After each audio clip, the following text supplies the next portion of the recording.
There, on the back of her neck, was a crescent moon mark. It was sharp and perfect, glowing a faint silvery white in the shadows. A cold shiver raced up my spine.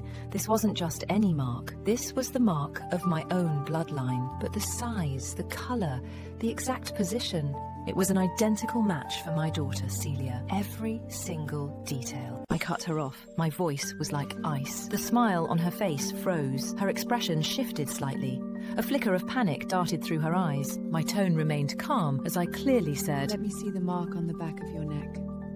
Mia's face went pale. Her eyes panicked, and she instinctively raised her hand to touch the back of her neck. Slowly, she shrugged off her expensive overcoat, exposing the back of her neck. There it was, a crescent moon mark in the exact same spot. But there was no silvery glow. The edges were blurry and messy, like the work of a terrible painter. It didn't look like a birthmark. Instead, it looked like a cheap, crude tattoo, aged with ink to hide the lie. A cold sneer formed in my mind. In that moment, I wanted to kill her with my bare hands. My rage was almost uncontrollable, but I'm the Luna. I kept my face a perfect, unreadable mask. I even forced a look of motherly concern. Giving birth to 5 pups must have taken a heavy toll on you. I reached out, my fingers grazing the fake ink. It seems even our sacred mark has grown weary and pale. Too bad it was a lie.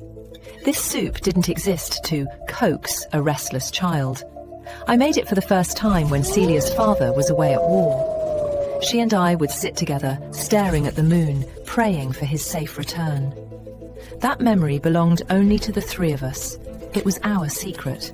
As I looked at her smiling, charming face, the last shred of hope in my heart vanished. This woman is an impostor. The mangled, unrecognizable girl in my room, the one who can't even speak, that is my true daughter, Celia. This monster in front of me stole her life. She stole her identity. She even tried to steal our memories. I dug my nails into my palms, using the pain to stay steady.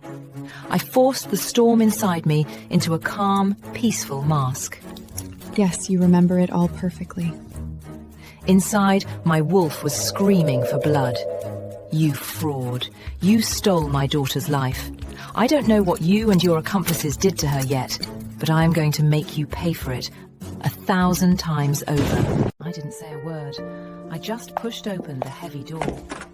The room was dim and silent, except for one sound, the faint, steady beat of a heart monitor. She stepped inside impatiently, but then she stopped dead in her tracks. A jagged, raw scream ripped through the silence. All the color drained from her face. She looked like a corpse herself as she scrambled backward in pure terror. She saw it. She finally saw the girl on the bed, the creature with no skin, no tongue, and a shattered face. My true daughter, hearing the scream, slowly turned her head. Her vacant, hollow eyes locked onto the imposter. The fake daughter, Mia, turned deathly pale.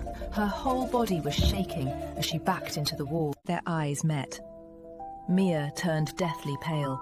Her body was shaking so hard she could barely stand. I stepped forward and grabbed her arm, holding her up. I leaned in and whispered in her ear.